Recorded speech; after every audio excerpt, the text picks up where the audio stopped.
The Lifestyle Show, presented by Selina MacKenzie. Our final guest of the day is going to be telling us about his book called Chanel's War: Escape from France. Welcome to the show, Richard Wallace.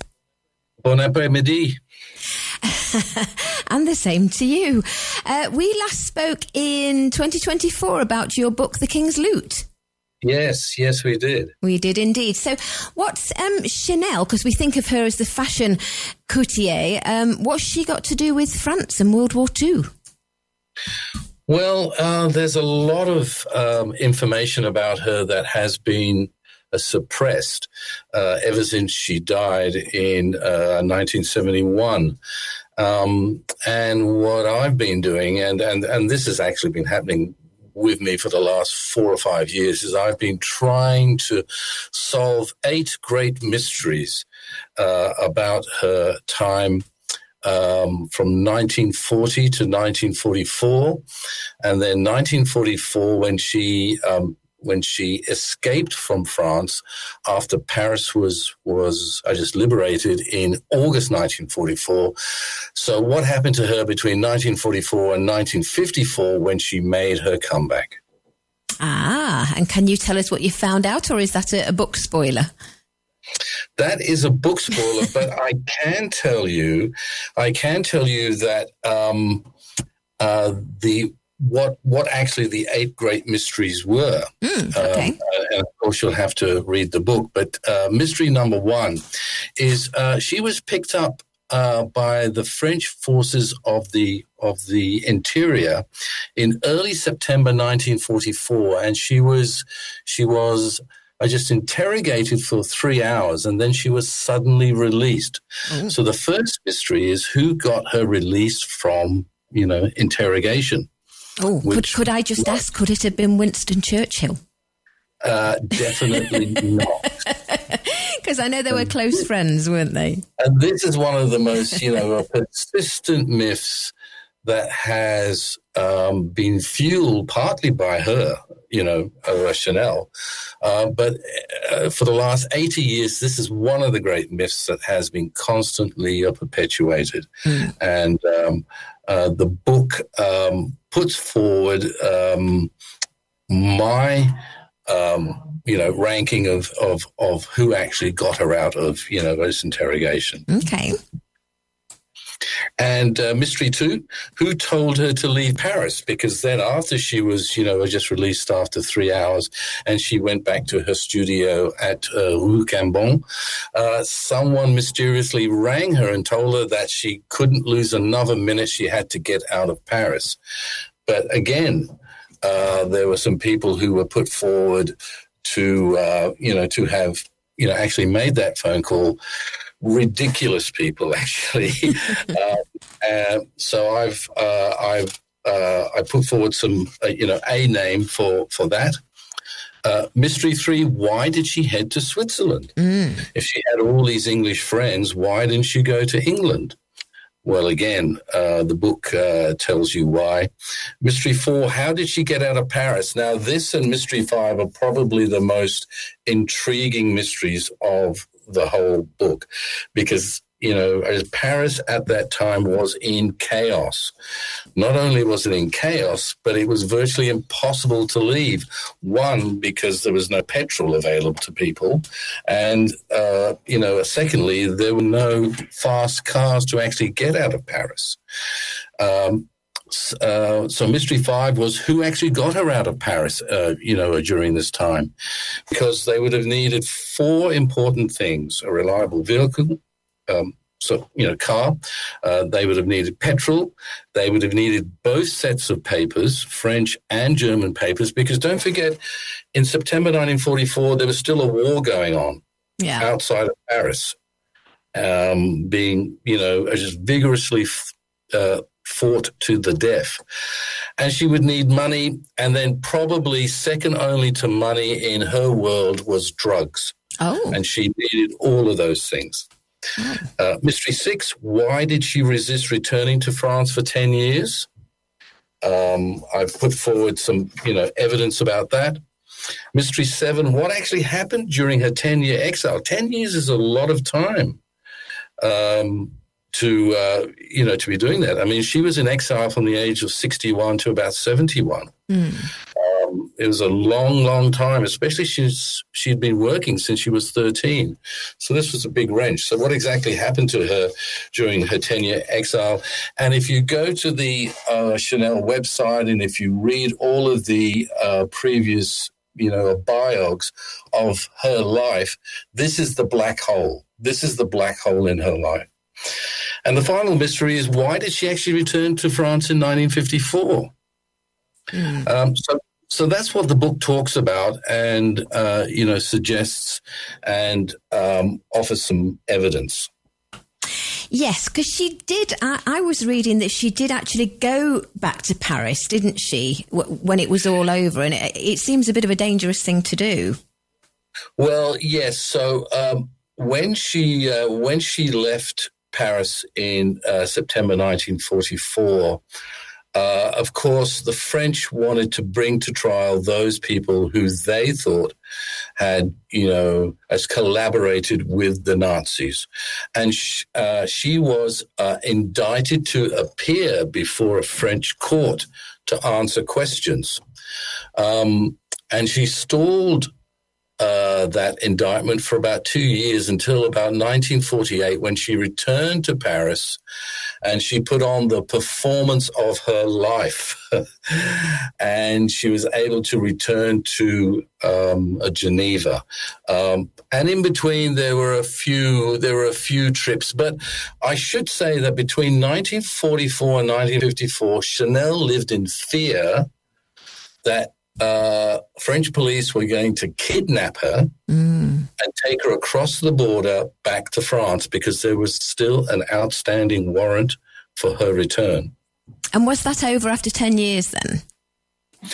Well, what happened was that the French grew tired of the recriminations, from the war, and they had three great amnesties. One was in 1947, one was in 1951, and then in 1953 they had a total amnesty for certain crimes that was committed during the war. And this was what opened the door for Chanel to return to Paris and return to work. Mm-hmm. Now, I know there is a lot of disinformation. We don't know. We'll have to get the book to find out if Winston Churchill intervened. But was it true that she was a very, very good friend with the Duke of Westminster? Oh, she was his mistress for a while. In fact, for about, 10 years, he showered her with diamonds, which when he would have, just affairs with other women, she would throw them overboard from his yacht, not caring a fig about the size of the diamond, because there was, as she once said, there are many diamonds in the world, but there's only one Coco Chanel. I like that. Obviously, what she did, or what she allegedly did, is shrouded in secrecy. Did none of her family or close friends or even business partners know what she was up to? They all knew. Everyone knew. Okay. Everyone knew, but it was not in everyone's best interest to leak that information, because Mademoiselle was very good at using her money to ensure that such information wouldn't be leaked into the public domain. She was very careful, and she had millions and millions of dollars in which to suppress any of this information getting out. And Richard, who was Elsa Lombardi? Elsa Lombardi. It says here that she was a PR exec and close friend of hers, but I'm not sure if this was probably before the war. Yes, I think that was before the war. I think you're referring to Vera Bates. Yes, I think that was her other name. I think she was probably christened that. Yes. Yes, that's right. Vera Bates, and she had a very a complicated relationship with Chanel, and in in actual matter of fact, the reason why the Nazis were so interested in Chanel was because she knew Vera, and Vera was a very close friend of Churchill. Right. And that was his connection. So the Nazis thought that they could get to Churchill through Vera, who was a good friend of Chanel, who they had, under wraps through Baron von Dinklage. Right, got it. If you were interviewing Coco Chanel, which I know is not going to happen, and you asked her which side she was on during the war, what do you think she'd say? Well, that question was actually put to her. And it was put to her in September 1944, because just a day or two before she was picked up by the FFI, the French forces of the interior, which she dismissed by calling them La Fifis. But she was actually interviewed by a British MI6 agent, Major Malcolm Muggeridge. And Muggeridge put that question to her. And Chanel responded by saying that she was on neither side, of course.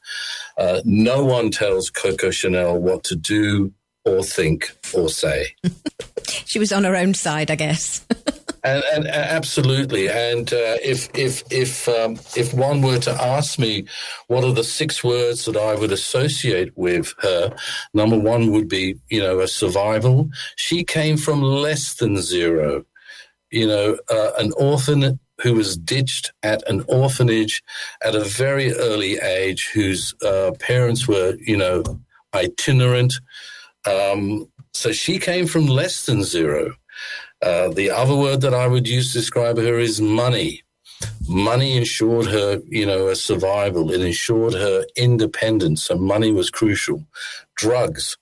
She couldn't survive without drugs, and it became, heavily, dependent on drugs. What a shame. The 4th great thing in her life was revenge. Revanche. She lived for revenge, because Chanel was at war, not just with the Nazis, but she was at war with her, with the Jewish owners of her brand. She was at war with her past. She was at war with her business. She was at war with herself. And the 5th word I would say is manipulation. She was adept at manipulation, which she had to do because she had to preserve those aspects of her life which she, I wouldn't say, ashamed of, but which would be detrimental to the brand Chanel. And the 6th thing was work. She was a workaholic. And in fact, as the book says and details quite, just vividly in the first part of the book, what her working day was like. And she was working up to the day that she died, or just before the day that she died, aged 87. Yeah. She sounds like an extraordinary woman, and it's an extraordinary story. The book is called Chanel's War, Escape from France, and it's by Richard Wallace, who we're chatting to now. I believe it's not actually out for a couple of days, 4th of September, Richard? It's out on 4th of September, officially Chanel Day. Is it really? No, it's not. But it's, well, it should be. It should be. 4th of September, Chanel's day. But I would say that for me, she was the most extraordinary person of the 20th century. Wow. Like her, hate her, love her, loathe her, whatever.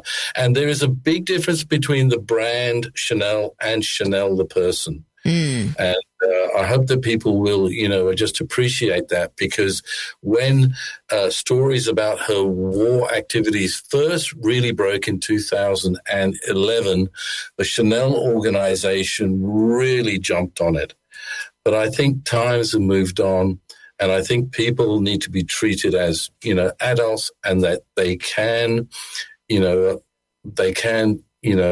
just differentiate between the brand and the woman. And that's what the book also tries to do.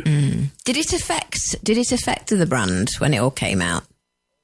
Oh, yeah, absolutely. I mean, and I quote some of the PR releases that were issued by the Chanel organization in 2011, and they were quite nasty. Really? Which I suppose you would expect, really. I mean, I don't think that would come as a surprise, but hopefully the brand has moved on, and they can because I also talk about fashion in this book as well. And the big difference between, Coco Chanel and Christian Dior is that Dior could draw, but she couldn't. Oh, okay. And she, yes, absolutely. She would talk to her, assistant and describe what she was thinking, and the assistant would actually come back with a rough model, and she would use her hands. And I talk about this vividly in the book. She would use her hands to shape it, rip it, put it back together, restitch it, tear it down again. It was like, a sculpture. When she made clothes, she was sculpting fabric. Yeah, it's like a pianist just playing by ear, isn't it? Not actually reading the music. Yes, and she was very, very good at it. Excellent. Well, it's always great to chat to you, Richard. Do let us know when you have another book out. And thank you for joining us today. My pleasure. Take care now. Bye-bye. Au revoir.